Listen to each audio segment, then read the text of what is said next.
Funeral ഹാളിൽ അമ്മയുടെ photo കണ്ടിട്ട് ജംഗ്ഹൂൺ ഷോക്ക്ഡ് ആയിട്ട് അച്ഛനോട് ചെന്നിട്ട് ദേഷ്യപ്പെടും. എന്താ സംഭവിച്ചത്? ഇന്നലെ വരെ അമ്മയ്ക്ക് ഒരു കുഴപ്പമില്ലായിരുന്നല്ലോ. എന്തെങ്കിലും പ്രശ്നം ഉണ്ടായിരുന്നെങ്കിൽ എന്തുകൊണ്ട് എന്നോട് പറഞ്ഞില്ല? ഞാൻ നിങ്ങളുടെ മോനല്ലേ, എന്തുകൊണ്ടാണ് എന്നെ അറിയിക്കാഞ്ഞതെന്നൊക്കെ ചോദിക്കുമ്പോൾ ഇതായിരുന്നു നിന്റെ അമ്മയ്ക്ക് വേണ്ടിയിരുന്നത്. അവൾക്ക് ലാസ്റ്റ് സ്റ്റേജ് ക്യാൻസർ ആയിരുന്നു. 3 മാസം മുമ്പാണ് കണ്ടുപിടിച്ചത്. കീമോതെറാപ്പി ഒക്കെ ചെയ്തു. ലാസ്റ്റ് സർജറിയും കൂടി വേണമായിരുന്നു. അതിന് വേണ്ടിയിട്ട് തയ്യാറായിക്കൊണ്ടിരിക്കുകയായിരുന്നു. പക്ഷെ ഡോക്ടർ എന്നോട് അവസാനത്തെ സ്റ്റേജ് ആണ്, എല്ലാവരോടും പറഞ്ഞോളാനൊക്കെ പറഞ്ഞപ്പോൾ നിന്നെ അറിയിക്കണ്ടേന്ന് ഞാൻ ചോദിച്ചു. പക്ഷെ അമ്മ എന്നോട് പറഞ്ഞത് നീ മറ്റുള്ളവരെ പോലെയല്ല, അതുകൊണ്ട് അറിയിക്കണ്ടെന്നാണ് പറഞ്ഞത്. നമ്മുടെ ഒറ്റ മോനല്ലേ, അവനെ നിന്നെ കാണാൻ ആഗ്രഹം കാണത്തില്ലേ? നിനക്കും അവനെ മിസ് ചെയ്യുന്നില്ലേ? അവന് യാത്ര പറയാൻ അവസരം കൊടുക്കണ്ടേന്നൊക്കെ ഞാൻ ചോദിച്ചു. പക്ഷെ നിന്റെ അമ്മ പറഞ്ഞത് നിങ്ങൾക്കും അറിയാലോ അവനെ പറ്റി. ഒരു കാരണവശാലും എന്നെ ഈ അവസ്ഥയിൽ കാണാനായിട്ട് അവനെ സമ്മതിക്കരുത്. നിങ്ങൾക്ക് കുറെ കാലം കഴിയുമ്പോൾ ചിലപ്പോൾ മറക്കാൻ പറ്റും. അവൻ ഒരിക്കലും ജീവിതത്തിൽ ഇങ്ങനെ ഒരു രീതിയിൽ എന്നെ കണ്ടു കഴിഞ്ഞാൽ അത് മറക്കത്തില്ല. ഞാൻ അവനോട് ചെയ്യുന്ന ഏറ്റവും വലിയ ക്രൂരതയായിരിക്കും അത്. നമ്മുടെ കുട്ടിയുടെ കണ്ടീഷൻ അറിഞ്ഞുകൊണ്ട് തന്നെ നമ്മളത് ചെയ്യുന്നത് ഒരിക്കലും ശരിയല്ല. അതുകൊണ്ട് എനിക്ക് അവനെ കാണണ്ട, അവനെ ഇങ്ങോട്ടേക്ക് വിളിച്ചു വരുത്തരുത്. നിങ്ങൾ ദയവ് ചെയ്ത് ഞാൻ പറയുന്നത് കേൾക്കണം. എൻ്റെ കുട്ടിയോട് അങ്ങനെ ഒരു ക്രൂരത ചെയ്യാനായിട്ട് എനിക്ക് പറ്റത്തില്ല എന്നൊക്കെയാണ് അമ്മ പറയുന്നത്. അതുകൊണ്ടാണ് അച്ഛൻ അവനെ അറിയിക്കാഞ്ഞത്. നിന്റെ നല്ലതിന് വേണ്ടിയിട്ടാണ് അമ്മ അങ്ങനെ ഒരു തീരുമാനം എടുത്തത്. അതിനെ ഞാൻ ബഹുമാനിച്ചു, അത് ഞാൻ അനുസരിച്ചു, അത്രേ ഞാൻ ചെയ്തുള്ളൂ. നമുക്ക് അവളെ സമാധാനമായിട്ട് പറഞ്ഞു വിടണം എന്ന് പറഞ്ഞിട്ട് അച്ഛൻ അവിടെ നിന്ന് പോകും. ഇതെല്ലാം ഹാജിൻ കാണും. അവൾ അവിടെ നിന്ന് ഇറങ്ങി കഴിയുമ്പോൾ ടെയ്യൂൺ അവിടേക്ക് വരും. അവനും ജംഗ്ഹൂണിനെ എങ്ങനെ ഫേസ് ചെയ്യണം എന്നറിയത്തില്ല. വിഷമിച്ചിങ്ങനെ നിൽക്കുന്നതുകൊണ്ടാണ് ഹാജിൻ അവിടെ ഇരിക്കുന്നത് കാണുന്നത്. എന്താ ഇവിടെ ഒറ്റയ്ക്ക് ഇരിക്കുന്നത്? ജംഗ്ഹൂൺ എന്തേന്ന് ചോദിക്കും. അവന് വേണ്ടിയിട്ടുള്ള ഡ്രസ്സൊക്കെ കൊണ്ടാണ് ടെയ്യൂൺ വന്നേക്കുന്നത്. ചെറുതായിരുന്നപ്പോൾ കുട്ടികളൊന്നും ഇവനെ കൂടെ കളിക്കാനായിട്ട് കൂട്ടത്തില്ലായിരുന്നു. അവനൊരു ഏലിയൻ ആണ്, വിയേർഡ് ആണെന്നൊക്കെ പറഞ്ഞിട്ടാണ് അവർ മാറ്റി നിർത്തിയിരുന്നത്. അങ്ങനെ അവൻ വിഷമിച്ചിരിക്കുമ്പോൾ അമ്മ വന്നിട്ട് അവനോട് പറയുന്നത്, നിനക്ക് കിട്ടിയിരിക്കുന്നത് ഒരു പ്രത്യേകമായിട്ടുള്ള ഒരു ടാലന്റ് ആണ്, അതിൽ അഭിമാനിക്കണം, അതിൽ സന്തോഷിക്കണം. സാധാരണ ആളുകളൊക്കെ കുറെ കഴിയുമ്പോൾ പല കാര്യങ്ങളും മറക്കും. അതുകൊണ്ടാണ് അവർ വീണ്ടും വീണ്ടും മിസ്റ്റേക്സ് ഒക്കെ വരുത്തുന്നത്. നിനക്കൊരിക്കലും അത് സംഭവിക്കത്തില്ല, കാരണം നിനക്ക് എല്ലാ കാര്യങ്ങളും ഓർമ്മയുണ്ടല്ലോ. എനിക്ക് നിന്നോട് അസൂയാണെന്നൊക്കെ പറയും. അത് കേൾക്കുമ്പോഴത്തേക്കും അവന് സന്തോഷമാവും. അവൻ ബാക്കിയുള്ളവരെക്കാട്ടിലും സ്പെഷ്യലായിട്ട് ഉള്ളൊരു കുട്ടിയാണെന്നുള്ളൊരു ഫീലിങ്ങും അവന് വരും. അങ്ങനെ അവനെ എൻകറേജ് ചെയ്യുന്ന രീതിയിൽ അമ്മ എപ്പോഴും സംസാരിച്ചിട്ടുള്ളൂ. അതൊക്കെ ആലോചിച്ചുകൊണ്ടിരിക്കുകയാണ് ജംഗ്ഹൂൺ. സേയൂൺ മരിച്ച സമയത്ത് ഞാൻ നിന്റെ കൂടെ ഉണ്ടാവും എന്നൊക്കെ പറഞ്ഞിട്ട് അമ്മ അവനെ ആശ്വസിപ്പിക്കുന്നുണ്ടായിരുന്നു. ഇനി ഞാൻ എന്ത് ചെയ്യുമെന്നൊക്കെ ആലോചിച്ചിട്ടാണ് ജംഗ്ഹൂൺ ഇരുന്ന് കരയുന്നത്. ഓഫീസിലും എല്ലാവർക്കും ഈ കാര്യം അറിയുമ്പോൾ ഒരു ഷോക്കാണ്. അവരും അന്നേരമാണ് അറിയുന്നത് അമ്മയ്ക്ക് ഇതുപോലെ അസുഖം ഉണ്ടായിരുന്നു എന്ന്. ഹാജിൻ ആങ്കർ ലീയുടെ അമ്മയൊക്കെ കണ്ടിട്ട് തിരിച്ചു വരുമ്പോൾ നമുക്ക് പോയാലോ എന്ന് ഹാക്കിങ് ചോദിക്കും. ഇന്ന് പ്രത്യേകിച്ച് ഒന്നും ചെയ്യാനില്ലല്ലോ, നമുക്ക് ഇവിടെ കുറച്ചു നേരം കൂടി ഇരിക്കാമെന്ന് അവൾ മറുപടി പറയും. അന്നേരമാണ് റിപ്പോർട്ടർ പാർക്ക് അവിടേക്ക് വന്നിട്ട് ഹാജിന്റെ ഫോട്ടോ എടുക്കാൻ ശ്രമിക്കുന്നത് ഹാക്കിങ് കാണുന്നത്. അവൾ അതിന് സമ്മതിക്കത്തില്ല. അപ്പൊ അയാൾ വന്നിട്ട് പറയുന്നത്, എന്നെ ഫോട്ടോ എടുക്കാനായിട്ട് സമ്മതിക്കായിരുന്നു. ഹാജിന്റെ മുഖത്തെ ലുക്ക് എനിക്ക് ഇഷ്ടപ്പെട്ടു, നന്നായിട്ട് കരഞ്ഞിട്ടുണ്ടെന്ന് തോന്നുന്നു, കണ്ണൊക്കെ വീർത്തിരിക്കുവാണല്ലോ. നിങ്ങൾ അത്രയ്ക്കും ക്ലോസ് ആണോ? നിങ്ങളുടെ റിലേഷൻ പെട്ടെന്ന് തന്നെ ബ്രേക്കപ്പ് ആവുമെന്നാണ് ഞാൻ വിചാരിച്ചത്. പക്ഷേ ആങ്കർ ലീയുടെ അമ്മയുടെ ഫ്യൂണറലിന് വന്നു എന്ന് പറയുമ്പോഴത്തേക്കും അത്രയ്ക്കും അടുപ്പമുണ്ടെന്നാണല്ലോ അതിന്റെ അർത്ഥം. നിങ്ങളുടെ ഫാമിലീസ് മീറ്റ് ചെയ്തോ? ഇങ്ങനെയൊക്കെ ചോദിച്ചുകൊണ്ടിരിക്കും. ഇത് കേൾക്കുമ്പോൾ ഹാക്കിങ്ങിന് ദേഷ്യം വരും. ഇത് എന്ത് സ്ഥലമാണ്, എന്ത് സന്ദർഭമാണെന്ന് അറിഞ്ഞിട്ട് നിങ്ങൾക്ക് സംസാരിച്ചുകൂടെ? ഇങ്ങനെയാണ് പെരുമാറേണ്ടതെന്നൊക്കെ ചോദിച്ചിട്ട് അയാളുടെ അടുത്ത് ദേഷ്യപ്പെടും. നിങ്ങൾ ഇങ്ങനെയൊക്കെ പറഞ്ഞാൽ എങ്ങനെ? ഞാൻ എന്റെ ജോലിയല്ലേ ചെയ്യുന്നതെന്ന് ഇയാൾ തിരിച്ചു ചോദിക്കും. അവിടെ ഒരു വഴക്കാകുമ്പോഴത്തേക്കും റിപ്പോർട്ടർ ജോ അവിടേക്ക് വന്നിട്ട് റിപ്പോർട്ടർ പാർക്കിനെ വിളിച്ചുകൊണ്ട് പോകും. റിപ്പോർട്ടർ പാർക്കിന് ദേഷ്യമോ? അയാള് റിപ്പോർട്ടർ ജോയെ അടിക്കുകയൊക്കെ ചെയ്യുന്നുണ്ട്. നീ എന്തിനാണ് എന്നെ അവിടെ നിന്ന് വിളിച്ചുകൊണ്ട് വന്നത്?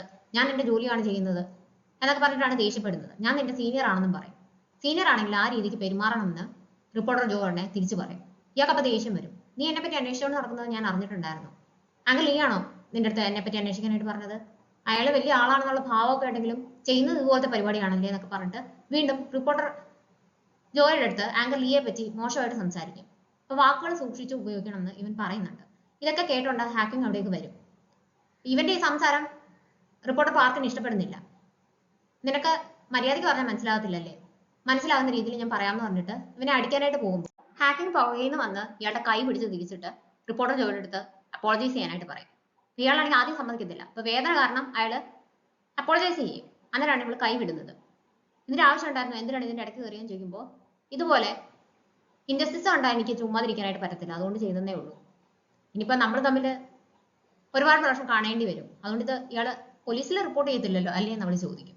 വേറെ നിവൃത്തിയില്ലാതെ അയാൾ ഇല്ല എന്ന് പറയും. അങ്ങനെയാണെങ്കിൽ ഇയാൾ സ്ഥലം വിട്ടോ, എനിക്കും റിപ്പോർട്ടർ ജോയ്ക്കും കുറച്ച് സംസാരിക്കാനുണ്ടെന്ന് പറഞ്ഞിട്ട് ഇവള് റിപ്പോർട്ടർ ജോയും വിളിച്ചുകൊണ്ട് പോകും. ഇവനെ ഇവളുടെ പുറകെ ചെന്നിട്ട് താങ്ക്സ് ഒക്കെ പറയും. തെറ്റിദ്ധരിക്കണ്ട, ഞാൻ ഇയാൾക്ക് വേണ്ടി ചെയ്തതല്ല, കുറെ നാളായിട്ട് അയാൾക്ക് ഇട്ട് രണ്ട് കൊടുക്കണമെന്ന് ഞാൻ വിചാരിച്ചിരിക്കുകയായിരുന്നു, ഇന്നാണ് എനിക്ക് പറ്റിയതെന്ന് അവൾ പറയും. എന്നിട്ട് ഞാൻ ഒളിഞ്ഞു നിന്ന് കേട്ടതൊന്നുമല്ല, എന്നാലും എന്തിനാണ് അയാളെ പറ്റി അന്വേഷിച്ചത് എന്ന് ചോദിക്കും. അപ്പം ആങ്കർ ലീ ഒന്നും പറഞ്ഞില്ലേ എന്നാണ് ഇവൻ തിരിച്ചു ചോദിക്കുന്നത്. അച്ഛനകത്തേക്ക് ചെല്ലാനായിട്ട് പോകുമ്പോൾ ഹാജൻ അവിടെ ഇരിക്കുന്നത് കാണും. അകത്ത് ചെന്നിട്ട് ജംഗ്ഹൂണിന്റെ അടുത്ത് പറയും, നീ പുറത്തേക്ക് ചെല്ലണം, ആ കുട്ടി അവിടെ ഒരുപാട് നേരമായിട്ട് ഒറ്റയ്ക്ക് ഇരിക്കുകയാണ് എന്ന് പറയുമ്പോൾ ഇവൻ അനങ്ങത്തില്ല. അച്ഛൻ പോക്കറ്റിൽ നിന്ന് ഒരു ഫോട്ടോ എടുത്ത് അവൻ്റെ കയ്യിൽ കൊടുക്കും. ഹാജനും അമ്മയും ഇവനും കൂടി എടുത്ത ഫോട്ടോയാണത്. അമ്മ ഹോസ്പിറ്റലിലായിരുന്നപ്പോൾ ഈ ഫോട്ടോ തന്നെ ഒരുപാട് നേരം നോക്കിയിരിക്കുമായിരുന്നു. ആ കുട്ടിയെ അമ്മയ്ക്ക് ഒരുപാട് ഇഷ്ടപ്പെട്ടിരുന്നു എന്ന് എനിക്ക് മനസ്സിലായി എന്ന് അച്ഛൻ അവനോട് പറയും. ജംഗ്ഹൂൺ ഉടനെ ഇവളുടെ അടുത്തേക്ക് വന്നിട്ട്, ഇയാൾ എന്തിനാ ഇത്ര നേരം വിട്ടിരുന്നത്, ഇവിടെ നിന്ന് ക്ഷീണിക്കേണ്ട ആവശ്യമുണ്ടോ, വീട്ടിൽ പോകാറായില്ലേ എന്നൊക്കെ ചോദിക്കും.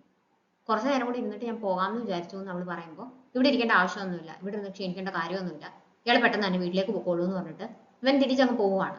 അപ്പൊ ഇവൻ ഹാർഷായിട്ടാണ് സംസാരിക്കുന്നത്. അന്നേരം ഹാക്കിങ് അവളുടെ അടുത്ത് വന്നിട്ട് നമുക്ക് പോകാമെന്ന് പറയും.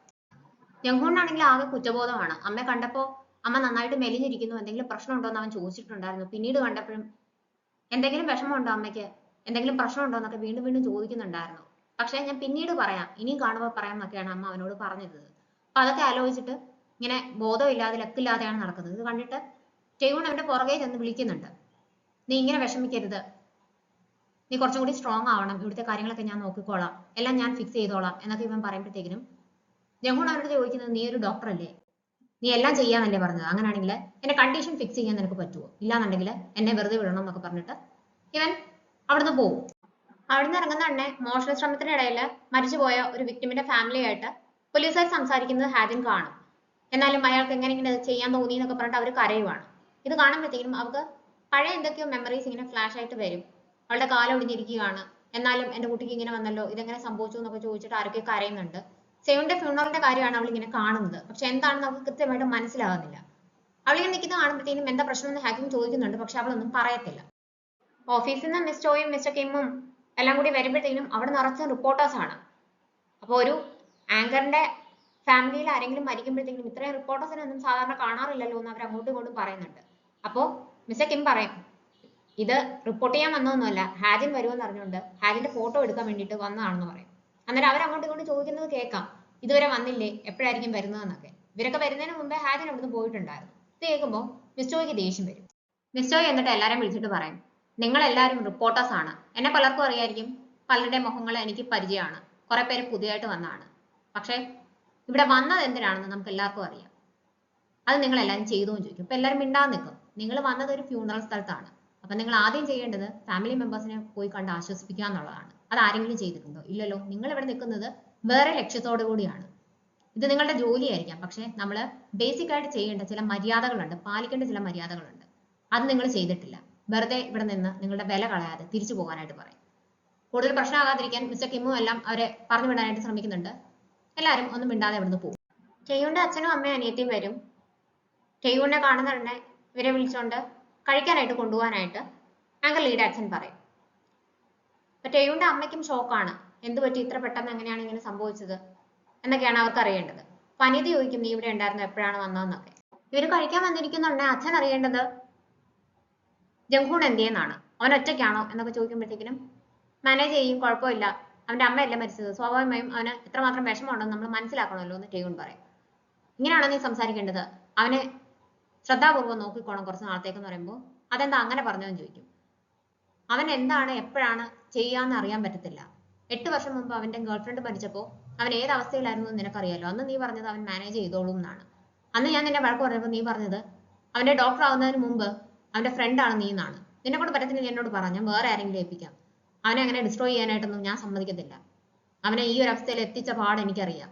ഇങ്ങനെയൊക്കെ അവൻ നോർമലായിട്ട് നടക്കുന്നുണ്ടെങ്കിൽ എന്റെ മിടുക്കാണെന്നുള്ള രീതിക്കൊക്കെ അയാൾ സംസാരിക്കും. ഇപ്പൊ ഫുൾ ടൈം ടേയൂണിനെ വഴക്ക് പറയുന്ന രീതിക്ക്, കുറ്റപ്പെടുത്തുന്ന രീതിക്കാണ് ഇയാൾ സംസാരിക്കുന്നത്. അമ്മയും അനിയത്തിയാണ് അച്ഛനോട് മിണ്ടാതിരിക്കാനായിട്ട് പറയുന്നത്. ടേയൂൺ ഒന്നും പറയത്തില്ല.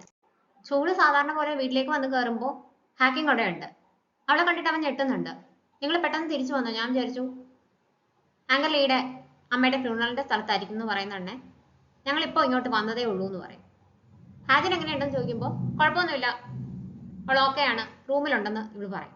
ഇവൻ പോയി കഴിയുമ്പോഴത്തേക്കിനും ഹാക്കിങ് ഓർക്കുന്നത് റിപ്പോർട്ടർ ജോ അന്ന് പറഞ്ഞ കാര്യങ്ങളാണ്. കൂടുതൽ ഫോട്ടോസ് അവർക്ക് കിട്ടി. അങ്ങനെ പിന്നെയും ഫോട്ടോസ് കിട്ടിയോണ്ട് ജംഗ്ഹൂണിന് സംശയമുള്ള ആൾക്കാരെ കുറിച്ചെല്ലാം കൂടുതൽ കാര്യങ്ങൾ അന്വേഷിക്കാനായിട്ട് എന്നെ ഏൽപ്പിച്ചിട്ടുണ്ടായിരുന്നു. ഒന്ന് ഡയറക്ടർ ജി ആണ്, പിന്നീട് ഒന്ന് ചൂളാണെന്ന് പറയും. അതിനെ ചൂളിനെ അന്വേഷിക്കുന്നതെന്ന് ചോദിക്കുമ്പോഴത്തേക്കിനും ചൂള് നിങ്ങളുമായിട്ട് ക്ലോസ് ആണല്ലോ, മാനേജറാണ്, ഡ്രൈവറാണ്, എപ്പോഴും നിങ്ങളുടെ കൂടെയുള്ള ആൾക്കാരാണല്ലോ, സ്റ്റോക്ക് ചെയ്യുന്നത് യൂഷ്വലി നമുക്ക് പരിചയമുള്ള ആൾക്കാരായിരിക്കും എന്നാണ് ജംഗ്ഹൂൺ പറഞ്ഞതെന്ന് പറയും. ഇതൊക്കെയാണ് ഇവളുടെ മനസ്സിലൂടെ അന്നേരം പോകുന്നത്. ഇന്നലെ എനിക്ക് വരാനായിട്ട് പറ്റിയില്ല, ദൂരെയുള്ള ഒരു ഫ്രണ്ടിനെ കാണാനായിട്ട് പോകണമായിരുന്നു. തിരിച്ചു വരാമെന്ന് വിചാരിച്ചപ്പോൾ ഭയങ്കര ട്രാഫിക് ആയിരുന്നു, അതുകൊണ്ടാണ് എത്താൻ പറ്റാഞ്ഞത്. അതിന് സോറി എന്നൊക്കെ ചൂള് പറയുമ്പോഴത്തേക്കിനും ഇവളുടെ സംശയം ഒന്നും പുറത്ത് കാണിക്കാതെ അന്ന് സാരയില്ല എന്നാണ് അവള് മറുപടി പറയുന്നത്. എന്നിട്ട് ഇയാളെങ്കിലും ഇപ്പൊ ഇങ്ങോട്ട് വന്നേന്ന് ചോദിക്കും. അപ്പൊ കഴിഞ്ഞ ദിവസം ഷൂട്ടിന് ഹാദിനിട്ട ഡ്രസ്സ് തിരിച്ചു കൊടുക്കണമെന്ന് എന്നോട് അവിടുന്ന് പറഞ്ഞിട്ടുണ്ടായിരുന്നു, അത് കൊണ്ടുപോകാൻ വന്നതാണെന്ന് പറയും. അതിന് ഞാനെല്ലാം തിരിച്ചു കൊടുത്തല്ലോ എന്ന് ഉടനെ ഹാക്കിങ് പറയും. അങ്ങനെയാണോ, ചിലപ്പോ അവർക്ക് കൺഫ്യൂസ്ഡ് ആയതായിരിക്കും, ഞാൻ എന്തായാലും ഒന്നും കൂടി പോയി ചോദിക്കാന്നൊക്കെ പറഞ്ഞിട്ട് ഇവൻ അവിടുന്ന് പോകും. പോകുന്നതിന് മുമ്പ് ഹാക്കിങ് എന്നോട് പറയും, ഇനിയും വരുന്നതിന് മുമ്പ് വിളിച്ചിട്ടേ വരാവൂ, ഇങ്ങനെ പെട്ടെന്ന് വീട്ടിലേക്ക് കയറി വരരുതെന്ന് പറയും. അവനത് സമ്മതിച്ചിട്ടാണ് പോകുന്നത്. ഹാഗൻ നമുക്ക് ഫ്ലാഷ് ആയിട്ട് വന്ന വേഗമായിട്ടുള്ള ഓർമ്മകൾ എന്താണെന്ന് ഇങ്ങനെ ആലോചിച്ചുകൊണ്ടിരിക്കുകയാണ് വീട്ടിൽ വന്നതിന് ശേഷം.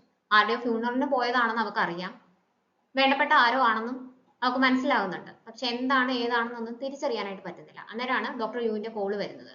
ആങ്കർ ലീക്ക് എങ്ങനെയുണ്ടെന്ന് ചോദിക്കുമ്പോഴത്തേക്കിനും അവൻ എങ്ങനെ ഇത് തരണം ചെയ്യുമെന്ന് എനിക്ക് അറിയത്തില്ല എന്ന് ജെയ്വൺ അവളോട് പറയും. എനിക്കും ആങ്കർ ലീയുടെ അടുത്ത് എന്താണ് പറയേണ്ടത്, എങ്ങനെയാണ് ആശ്വസിപ്പിക്കേണ്ടതെന്ന് അറിയത്തില്ലെന്ന് ഹാജിനും പറയും. അങ്ങനെ ചടങ്ങെല്ലാം കഴിയും. ആങ്കർ ലീക്ക് പകരം വന്ന് ന്യൂസ് വായിക്കാൻ വരുന്നത് പുതിയൊരാളാണ്. അയാളാണെങ്കിൽ അവിടെ എല്ലാം തുടച്ചോണ്ട് നടക്കുകയാണ്, ക്ലീൻ ഫ്രീക്ക് ആണ്. ഇയാൾ എന്തേ കാണിക്കുന്നത്, അവിടെ ഒന്നും പൊടിയില്ലല്ലോ എന്നൊക്കെ മിസ്റ്റർ കിം ഇങ്ങനെ ചോദിക്കുന്നുണ്ട്. അപ്പൊ കൂടെയുള്ള ആൾക്കാർ കളിയാക്കും. അന്നേരത്തേക്ക് ആങ്കർ ലീയെ മിസ് ചെയ്യാനായിട്ട് തുടങ്ങിയോന്ന് ചോദിക്കുമ്പോഴത്തേനും മിസ് ചെയ്യുന്നൊന്നുമല്ല, ഇയാളെ എനിക്ക് ഇഷ്ടമല്ല, അത്രേ ഉള്ളൂ എന്ന് പറയും. ഉടനെ ഇയാള് മിസ്റ്റർ കിമ്മിന്റെ അടുത്ത് പറയുന്നത്, മിസ്റ്റർ കിം ഇങ്ങോട്ടൊന്ന് ശ്രദ്ധിക്കുവോ, നിങ്ങള് ന്യൂസ് തുടങ്ങുന്നതിന് മുമ്പ്, ലൈവ് പോകുന്നതിന് മുമ്പ് എണ്ണാറുണ്ടല്ലോ, അങ്ങനെ എണ്ണാതൊന്നും ഇരിക്കാൻ പറ്റും, ഇയാളുടെ വോയിസ് കേൾക്കുന്നത് എനിക്ക് അങ്ങോട്ട് ഇഷ്ടപ്പെടുന്നില്ല. ഇയാൾ എണ്ണിയില്ലെങ്കിലും ഞാൻ കറക്റ്റ് ആയിട്ട് തെറ്റിക്കാതെ കറക്റ്റ് സമയത്ത് തുടങ്ങിക്കോളാം എന്ന് പറയും. ഇത് കേൾക്കുന്നുണ്ടേ ബാക്കി എല്ലാവരും കളിയാക്കി ചിരിക്കുന്നുണ്ട്. ഇയാൾക്ക് എന്ത് പറയണമെന്ന് അറിയത്തില്ല. ഇതുവരെ ആങ്കർ ലീ ഇങ്ങനെയൊന്നും മിസ്റ്റർ കിമ്മിന്റെ അടുത്ത് സംസാരിച്ചിട്ടില്ല. അപ്പൊ അടുത്തിരുന്ന ആള് അത് ആങ്കർ ലീ അല്ലേന്ന് ചോദിക്കും. അപ്പൊ എല്ലാരും അങ്ങോട്ടേക്ക് നോക്കും. ജംഗ്ഹൂൺ അവിടേക്ക് വരുന്നതാണ് എല്ലാരും കാണുന്നത്. അവൻ വന്ന ഉടനെ പുതിയ ആങ്കറിന്റെ അടുത്ത് എനിക്ക് വേണ്ടി പകരം വന്നതിന് താങ്ക്സ്, കുഴപ്പമില്ല, ഞാൻ വന്നല്ലോ, ചടങ്ങെല്ലാം കഴിഞ്ഞിട്ടാണ് വന്നത്, ഞാൻ മാനേജ് ചെയ്തോളാം, ഇയാൾ പൊക്കോളൂ എന്ന് പറഞ്ഞിട്ട് അവിടെ നിന്ന സ്റ്റാഫിന്റെ അടുത്ത് ഇന്നത്തെ സ്ക്രിപ്റ്റ് കൊണ്ടുവരൂ എന്ന് പറഞ്ഞിട്ട് ഡ്രസ്സിംഗ് റൂമിലേക്ക് പോകും. മിസ്റ്റർ കിമ്മിന്റെ പുറകെ വന്നിട്ട് നീ എന്തായി പറയുന്നത്, വീട്ടിലേക്ക് പോ, നിനക്ക് അടുത്ത ആഴ്ച വരെ ലീവ് ഇല്ലായിരുന്നോ, എന്തിനാണ് വന്നതെന്ന് ചോദിക്കും. അപ്പൊ എനിക്ക് പ്രശ്നമൊന്നുമില്ല, എല്ലാം കഴിഞ്ഞല്ലോ, അതുകൊണ്ട് ഞാൻ തന്നെ ഇന്നത്തെ ന്യൂസ് വായിച്ചോളാം എന്നാണ് ജംഗ്ഹൂൺ പറയുന്നത്. ഇയാൾ നോക്കുന്നുണ്ടേ ജംഗ്ഹൂണിന് നല്ല പനിയുണ്ട്. നീ 3 ദിവസം അവിടെ ആയിരുന്നു, നന്നായിട്ട് ഉറങ്ങാൻ പോലും പറ്റിയിട്ടില്ല, നിനക്ക് പനിയുണ്ട്, ഇങ്ങനെയാണെങ്കിൽ നിനക്ക് ഫുൾ ന്യൂസ് വായിക്കാനായിട്ട് പറ്റത്തില്ല, കുറച്ചു നേരം കഴിയുമ്പോൾ നീ അവിടെ ബോധം കെട്ട് വീഴും എന്നൊക്കെ പറഞ്ഞിട്ട് ഇവനെ വഴക്ക് പറഞ്ഞുകൊണ്ടിരിക്കുമ്പോൾ മിസ്റ്റോയ് അവിടേക്ക് വരും. കുറച്ചു നേരം ഞങ്ങൾക്ക് രണ്ടുപേർക്കും കൂടി തന്നെ സംസാരിക്കണം എന്ന് പറയുമ്പോഴത്തേക്കും മിസ്റ്റർ കിം അവിടുന്ന് പോകും. നീ എന്തിനാ ഇന്നിങ്ങോട്ട് വന്നതെന്ന് മിസ്റ്റോയ് എന്നോട് ചോദിക്കുമ്പോഴത്തേക്കിനും എനിക്ക് ഇന്ന് മുതൽ ന്യൂസ് വായിക്കണം, എനിക്കത് ചെയ്യാൻ പറ്റുമെന്ന് അറിയാലോ, എനിക്കത് ന്യൂസ് പഠിക്കാൻ വേണ്ടിയിട്ടുള്ള ആവശ്യത്തിനുള്ള കൂടുതൽ സമയമുണ്ട്, അതുകൊണ്ട് എനിക്കിത് ചെയ്തേ പറ്റുള്ളൂ, എനിക്കിപ്പോൾ തന്നെ ഇത് ചെയ്യണം എന്നൊക്കെ നിർബന്ധപൂർവ്വം പറയും. നീ എന്തിനാണ് ഇത്രയും stubborn-ആയിട്ട് സംസാരിക്കുന്നത്, ഈ ഒരു കണ്ടീഷനിൽ നിന്നെ വാർത്ത വായിക്കാനായിട്ട് ഞാൻ സമ്മതിക്കത്തില്ല, പെട്ടെന്ന് തന്നെ വീട്ടിലേക്ക് പൊക്കോളൂ, ഇല്ല വേണ്ട നീ എൻ്റെ കൂടെ വാ, നമുക്ക് ഹോസ്പിറ്റലിലേക്ക് പോകാം എന്ന് പറഞ്ഞിട്ട് ഇവനെ വിളിച്ച് ഹോസ്പിറ്റലിലേക്ക് പോകാനായിട്ട് തുടങ്ങുമ്പോഴത്തേക്കും ഇവൻ സമ്മതിക്കത്തില്ല. എൻ്റെ അമ്മയ്ക്ക് ഇതായിരുന്നു ഇഷ്ടം, ഞാൻ ന്യൂസ് വായിക്കുന്നത് എൻ്റെ അമ്മയ്ക്ക് ഇഷ്ടമായിരുന്നു, ഞാൻ ഇത് ചെയ്യുന്നതാണ് അമ്മയ്ക്ക് ഇഷ്ടം, അതുകൊണ്ട് ഞാൻ ന്യൂസ് വായിച്ചോളാം എന്നൊക്കെയാണ് ഇവൻ പറയുന്നത്. മിസ്റ്റോയ് പക്ഷേ സമ്മതിക്കത്തില്ല.